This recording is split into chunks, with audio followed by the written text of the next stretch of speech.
Hello，大家好，今天我们来聊一个有点挑战性的话题，就是为什么抱着像 Cardano 这种资产，心理压力会这么大？我们就拿它当做一个案例，来好好看看投资这种高波动资产，到底是在跟自己的内心打一场什么样的仗。Cardano 最难持有的项目，哇，这句话说的真的很重，对吧？但我觉得它也真的说中了好多人的心声。这句话可以说就是我们今天所有讨论的起点。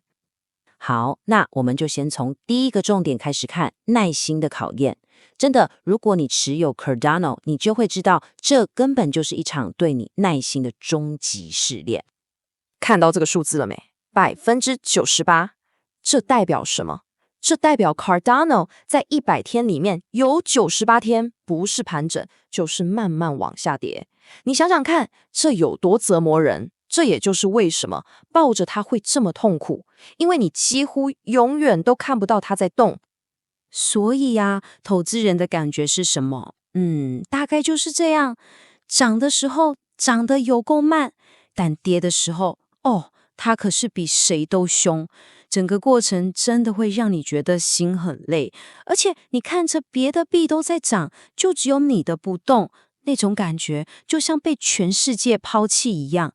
我想这几点应该很多朋友都心有戚戚焉吧。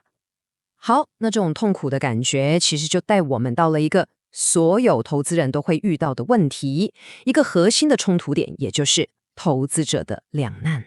你看，这里有2条路可以选。左边这条路，我们叫它舒适投资法，就像是投资标普500，波动小，慢慢成长，心理上很轻松，但很难靠它翻转人生。那右边这条路呢？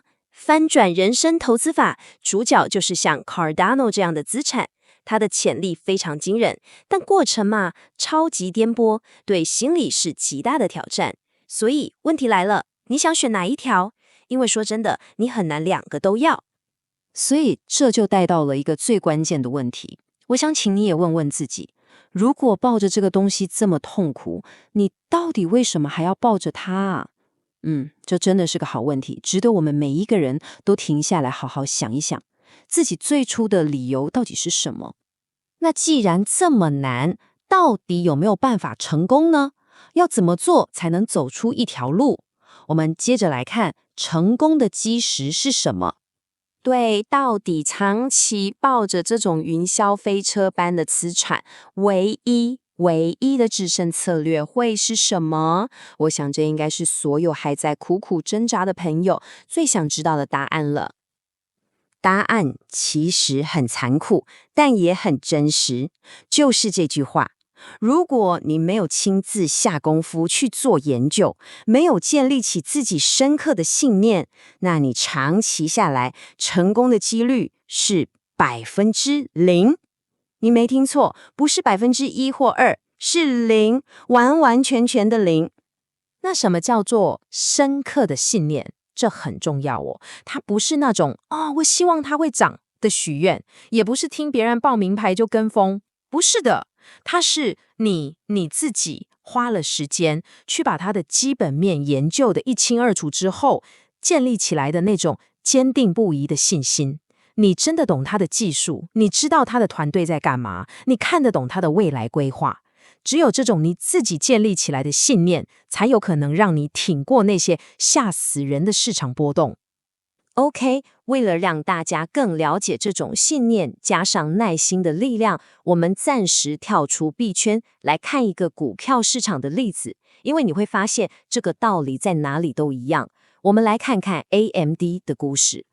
好，故事是这样的，大概5年前吧，市场上大家都觉得 AMD 跟 NVIDIA 这2家公司都很棒，可以说是旗鼓相当的对手。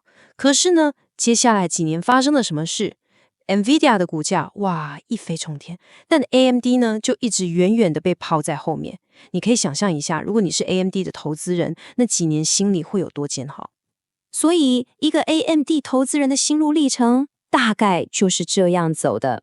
第一步，先是好几年的煎熬，眼睁睁看着对手一直涨，自己的股票却没动静。第二步就是靠着对这家公司基本面的信念，牙一咬，继续抱着。然后第三步，转机来了，一个谁也没想到的催化剂出现了，他跟 OpenAI 合作了。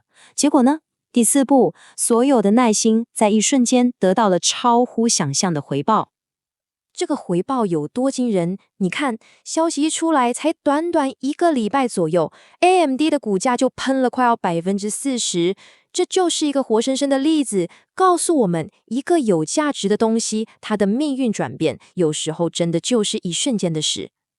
当然啦，我们今天讲这个故事，重点不是要你现在去买 AMD， 不是的，重点是这个故事完美的说明了一个好的资产，它在给你巨大回报之前，常常会先用最残酷的方式来考验你的耐心。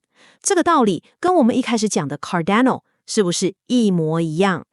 所以最后问题又回到你自己身上了。听完这整个分析，你真的有那份信念去等待吗？